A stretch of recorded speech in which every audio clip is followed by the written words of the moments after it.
ইতিহাসের পাতা খুললে দেখা যায় ৭০০ বছরের উপরে মুসলমানরা ভারতবর্ষ শাসন করেছে। যেই সময় কোনো অন্য জাতিদের প্রতি, হিন্দু বৌদ্ধ খ্রিস্টানদের প্রতি মুসলমান কোন রাজারা নির্যাতন নিপীড়িত অত্যাচার করে নাই। ৭১৫ খ্রিস্টাব্দ থেকে ১৮৫৭ খ্রিস্টাব্দ পর্যন্ত মুহাম্মদ বিন কাসেমের শাসনামল থেকে সম্রাট আকবরের শাসনামল পর্যন্ত, এমনকি মুঘল শাসনামল, সর্বশাসনামলগুলোর মধ্যেই মুসলমানরা কখনো অন্য জাতিদের উপর কখনো নির্যাতন নিপীড়িত অত্যাচার করে নাই। আল্লাহর রাসূল সাল্লাল্লাহু আলাইহি ওয়াসাল্লাম হাদিসের মধ্যে ঘোষণা করে বলেন, আম্মা জান আয়েশা রাদিয়াল্লাহু তাআলা আনহু নবীজিকে বলতেছেন, ইয়া রাসূলুল্লাহ, ইয়া হাবিবাল্লাহ, কিয়ামতের ওই কঠিন মুহূর্তে মানুষগুলো যখন ইয়া নাফসি ইয়া নাফসি বলতে থাকবে, ওই কঠিন মুহূর্তে যখন নাকি মানুষগুলোকে কবর থেকে উত্তোলন করা হবে, ওগো নবীজি, ওই কঠিন মুহূর্তে আমরা আপনাকে কোন জায়গায় খুঁজে পাইব? নবীজি ডাক দিয়া বলেন, ও আয়েশা শোনো, কিয়ামতের ওই কঠিন মুহূর্তে মানুষগুলো যখন নাফসি নাফসি বলতে থাকবে, সমস্ত মানুষগুলো যখন পেরেশান হয়ে যাবে, ওই কঠিন মুহূর্তে আমাকে তুমি তিন জায়গায় পাইবা। এক নাম্বার হইল ওই জায়গায় হাউজে কাউসারের জায়গায়। হাদিসের মধ্যে আসছে, নবীজি যখন মেরাজের মধ্যে গিয়েছিল, দূরে একটা হাউস দেখা যাইতেছে, যার উপরে সুন্দর একটা সাদা গম্বুজ, এবং তার পাশে আকাশের নক্ষত্রের মতো অনেকগুলো ছোট ছোট পানপাত্র রয়েছে। হাদিসের ভাষায় বলা হয়, কিয়ামতের ওই কঠিন মুহূর্তে যখন মানুষগুলো পিপাসার্ত হয়ে যাবে, পিপাসার কারণে কলিজাগুলো ফেটে যাইতে শুরু করবে, ওই কঠিন মুহূর্তে নবীজি হাউজে কাউসার থেকে এক গ্লাস পানি উম্মতকে পান করা দেওয়ার সাথে সাথে বেহেশতে প্রবেশ করার আগ পর্যন্ত আর পিপাসার্ত হবে না। নবীজির সুপারিশ কায়েম করা। আনাস রাদিয়াল্লাহু তাআলা আনহু বলেন যে, আমি নবীজিকে বললাম, আল্লাহর রাসূল, কিয়ামতের দিন আমি আপনার কাছে সবচেয়ে বেশি যে জিনিসটা চাই আপনার সুপারিশ। আল্লাহর রাসূল সাল্লাল্লাহু আলাইহি ওয়াসাল্লাম সারা জিন্দেগি উম্মতের ফিকির করছেন। জন্মের পর থেকে মৃত্যুর আগ পর্যন্ত উম্মতি উম্মতি করেই বলছেন। উম্মত কিভাবে সুন্দর থাকবে, উম্মতকে কিভাবে জান্নাতে নেওয়া যায়, সেই ফিকির করতে করতে আজও পর্যন্ত রোজা উম্মতের জন্য নবীজি কান্না করেন।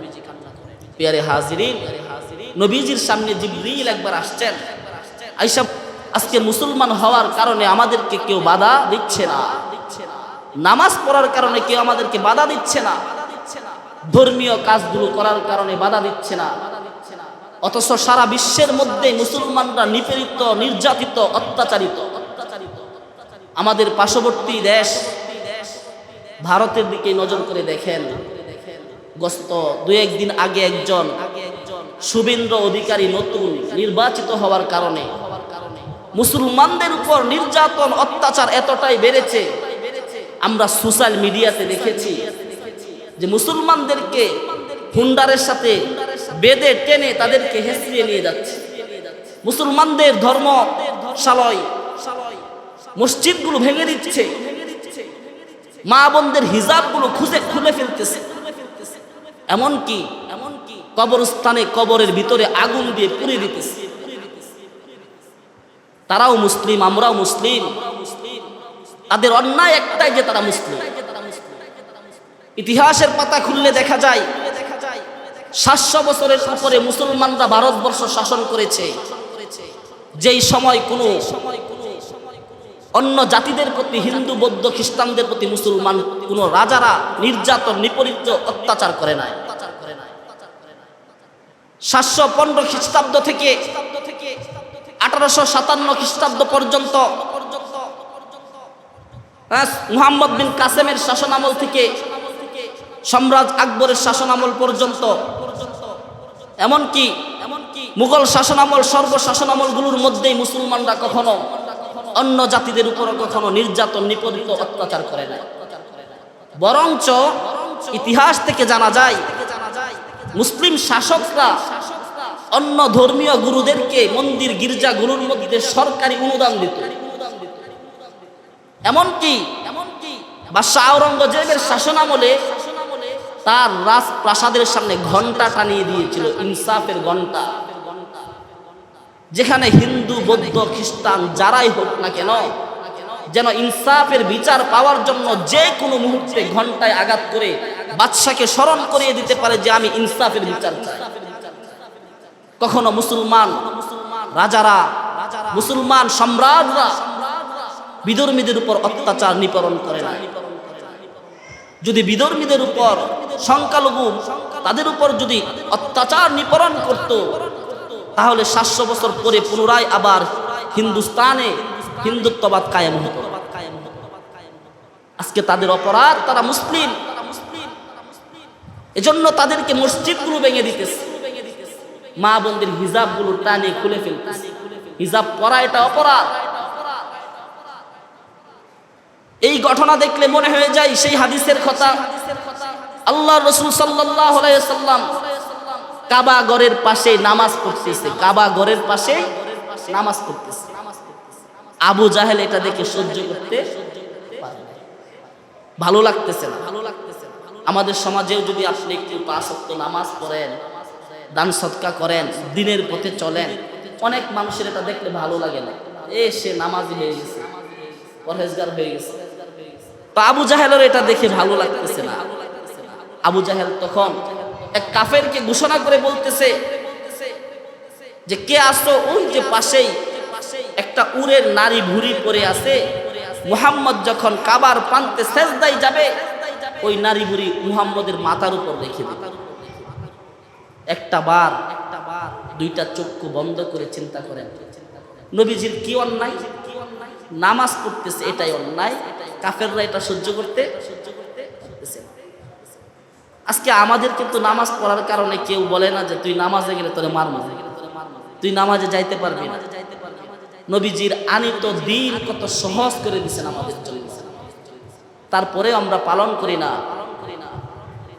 ইসরায়েলের দিকে লক্ষ্য করেন, মুসলমানরা নির্যাতিত, ফিলিস্তিনের মুসলমানরা নির্যাতিত, ভারতের মুসলমানরা নির্যাতিত।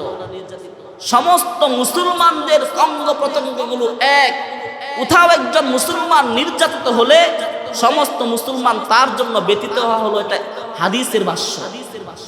মুসলমান ভিন্ন ভিন্ন জায়গায় থাকতে পারে কিন্তু তারা জাতিগতভাবে এজন্য আমাদের স্থান থেকে দোয়া করা, আল্লাহ যেন আমাদের মুসলিম ভাইদের উপর রহমত নাযিল করে, আল্লাহ যেন আমাদের মুসলিম ভাইদেরকে ধৈর্য ধারণ করা তৌফিক দান করে।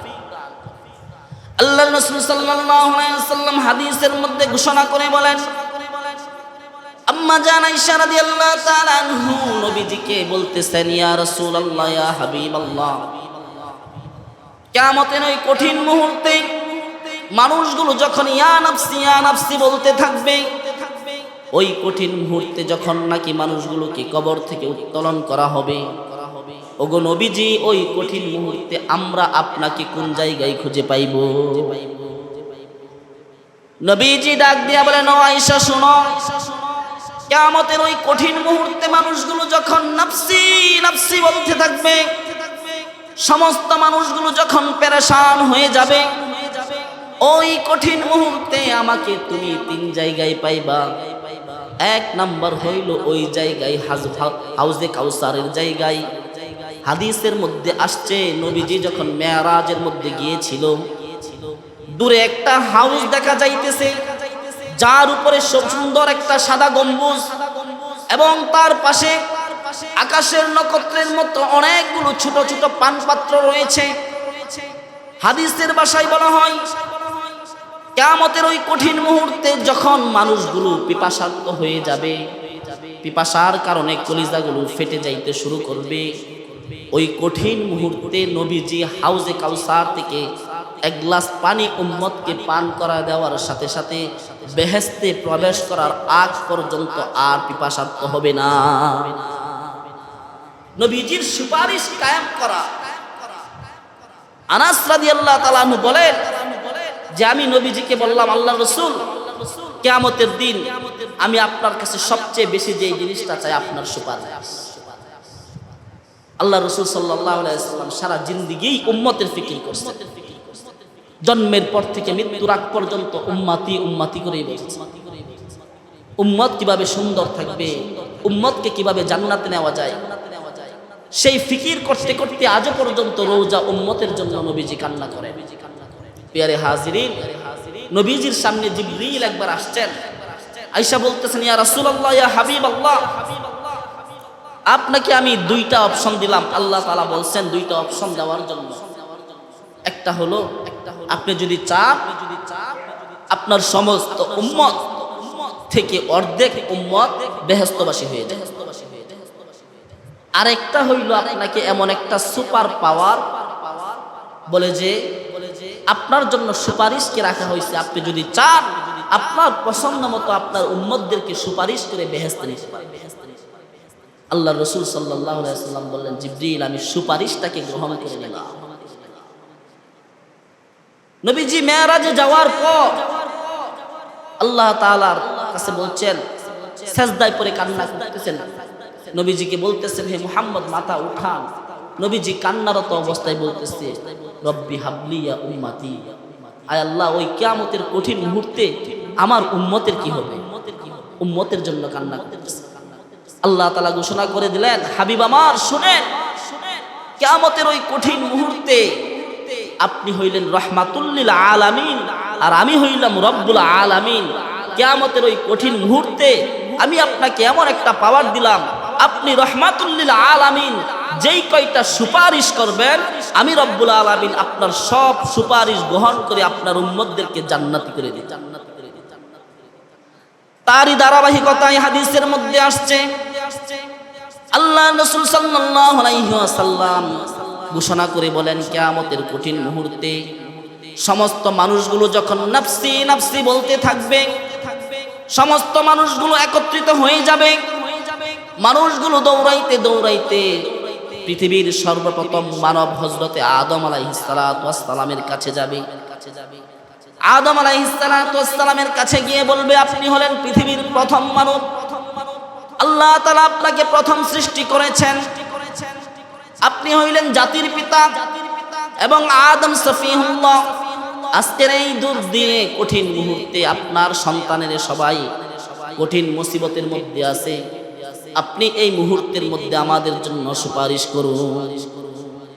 আদম আলাইহিস সালাতু ওয়াস সালাম ডাক দিয়া বলবেন, শোনো আমার সন্তানেরা, আজকের এই কঠিন মুহূর্তে আমি তোমাদের জন্য সুপারিশ করার কোনো সুযোগ নাই। আল্লাহ তাআলা দুনিয়ার জমিনে আমাকে পাঠাইয়া দিবেন আল্লাহর হুকুম অমান্য করার কারণে। আল্লাহ তাআলা বলেছিলেন গন্ধম না খাওয়ার জন্য, আমি আল্লাহর হুকুম ভঙ্গ করে তা করে ফেলেছিলাম, সুতরাং আমাকেই তো দোষী মনে হইতেছে, আমি সুপারিশ করতে পারবো না। যাও যাও, তোমরা চলে যাও, হযরতে মূসা আলাইহিস সালাতু ওয়াস সালামের কাছে চলে যাও, কারণ তিনি হইলেন আল্লাহর কালিম, আল্লাহর সাথে সরাসরি কথা বলতে। মানুষগুলো দৌড়াইয়া হযরতে মূসা আলাইহিস সালাতু ওয়াস সালামের কাছে চলে যাবে।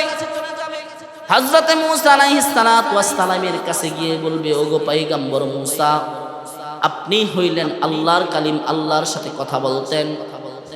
আজকের এই কঠিন মুহূর্তে, কঠিন দুর্দিনে আল্লাহর কাছে আপনি সুপারিশ করুন, আল্লাহ তাআলা যেন আমাদেরকে জান্নাতবাসী হিসেবে কবুল ও মঞ্জুর করে নেন। মূসা আলাইহিস সালাতু ওয়াস সালাম বলবে, না না, আমি পারবো না, কারণ একজন কিপ্তিকে আমি আঘাত করে হত্যা করেছিলাম।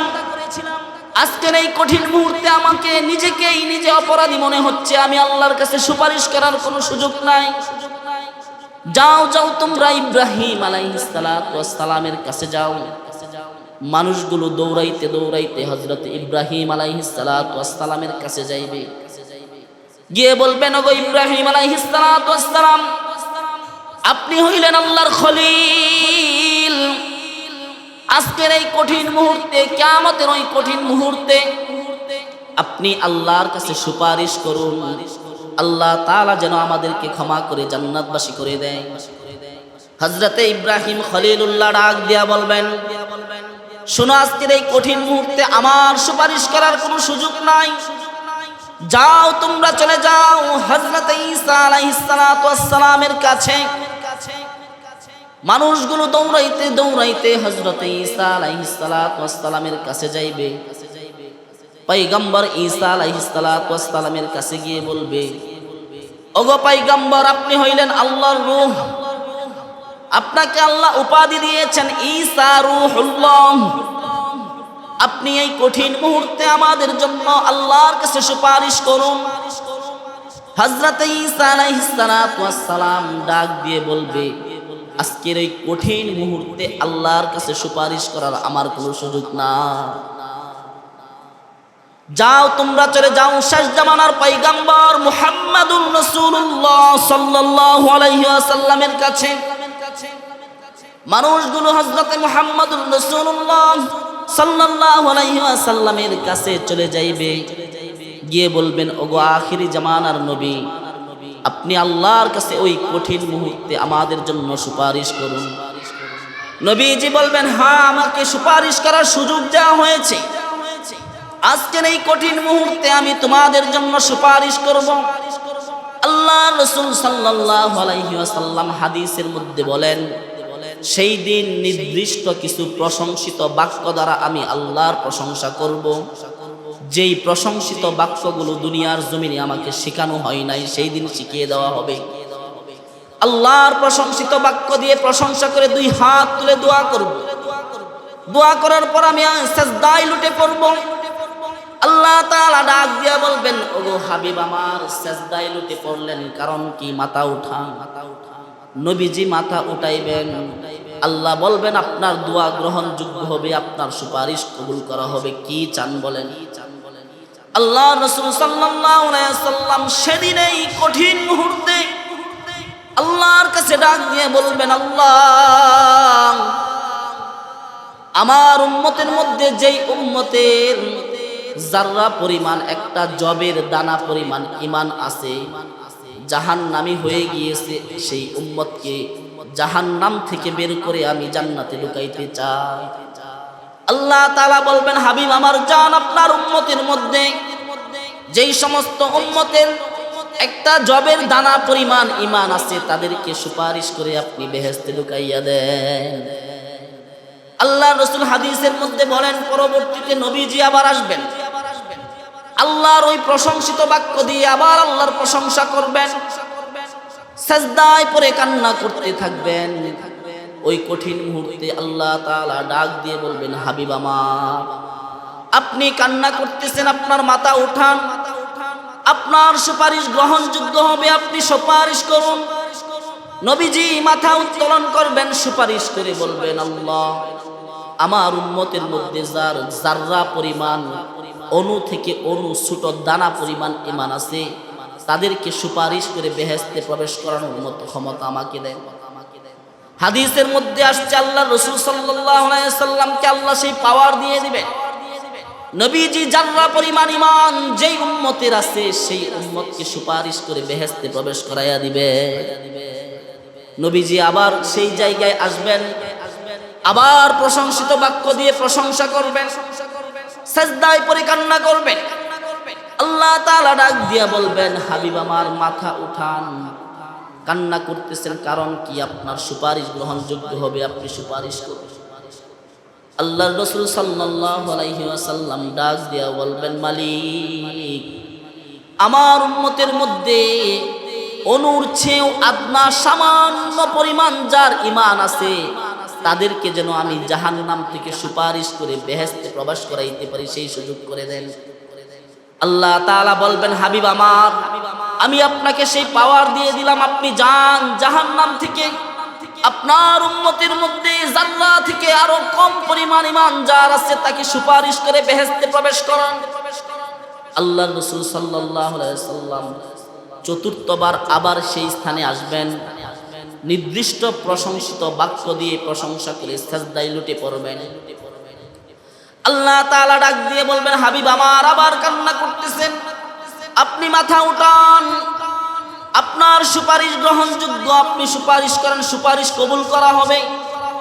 আল্লাহ রাসূল সাল্লাল্লাহু আলাইহি ওয়াসাল্লাম বলবেন, মালিক, আমার উম্মতের মধ্যে যাদের জবান থেকে এই কথা বের হয়েছে, লা ইলাহা ইল্লাল্লাহ ইল্লাল্লাহু মুহাম্মাদুর রাসূলুল্লাহ। এতটুকু কথার যে সাক্ষ্য দিয়েছে, বিশ্বাস করেছে আল্লাহ আপনার জাতের সাথে শিরিক করে নাই, আমি চাই আমার উম্মতের মধ্যে ওই ব্যক্তিকেও সুপারিশ করে বেহেশতবাসী করার জন্য। হাদিসের মধ্যে আসছে আল্লাহ তাআলা ডাক দিয়া বলবেন, হাবিব এটা শুধু আপনার দাবি না, আমার জাতের, আমার নামেরও একটা সম্মান আছে। আমার জাত, আমার নামের সম্মানের খাতিরে যারা নাকি লা ইলাহা ইল্লাল্লাহ একবার বলছে তাদের সকলকে আপনি জাহান্নাম থেকে বের করে জান্নাতে প্রবেশ করাইয়া দেন। এজন্য কালিমার প্রতি ঈমান রাখা, শুধু লা ইলাহা ইল্লাল্লাহ মুখে পড়লাম আর অন্তরে বিশ্বাস করলাম না, এর নাম মুসলমান না। কালিমাকে মুখে বলতেও হবে, অন্তরে বিশ্বাসও করতে হবে, ও আমল বিল আরকান, আমলে পরিণতও করতে হবে। কিভাবে আমলে পরিণত করব? কালিমার মধ্যে একটা অংশ হলো লা ইলাহা ইল্লাল্লাহ, আল্লাহ ছাড়া কোনো মাবুদ, মুহাম্মাদুর রাসূলুল্লাহ, মুহাম্মদ সাল্লাল্লাহু আলাইহি ওয়াসাল্লাম আল্লাহর রাসূল, এই কথাকে বিশ্বাস করি। আল্লাহ তাআলা সব গুনাহ মাফ করলেও শিরিকের গুনাহ মাফ করবেন, শিরিকের গুনাহ মাফ করবেন। আল্লাহর জাতের সাথে শিরিক করা এটা আল্লাহ কখনো মাফ করবেন না। আমরা তো অনেকেই লা ইলাহা ইল্লাল্লাহ বিশ্বাস করি, জবানেও বলি, নামাজও পড়ি, কিন্তু নিজের সন্তান হয় না এটা চাওয়ার জন্য চলে যাই মাজারে বাবার কাছে। নিজের সন্তান হয় না এজন্য পীর ফকিরের কাছে গিয়ে তাবিজ তুবিজ এনে নিজেরা লাগিয়ে রাখি। না, এগুলো হইল সম্পূর্ণ শিরিক। আমাদের যা কিছু প্রয়োজন সব চাইতে হবে কার কাছে? আল্লাহর কাছে। আল্লাহর কাছে চাওয়া। আমি যখন হৃদয়ের গভীর থেকে বারবার আল্লাহর কাছে চাইব, মালিকের কাছে চাইতেই থাকবো, দিলের মধ্যে আশা থাকবে যে আল্লাহ দিবেন, একদিন না একদিন হইলে আমার দোয়া কবুল করে দিবেন। আর এটা আশা রাখতে হবে আল্লাহ দুনিয়াতে না দিলেও আখেরাতে হইলেও আমাকে দিবেন।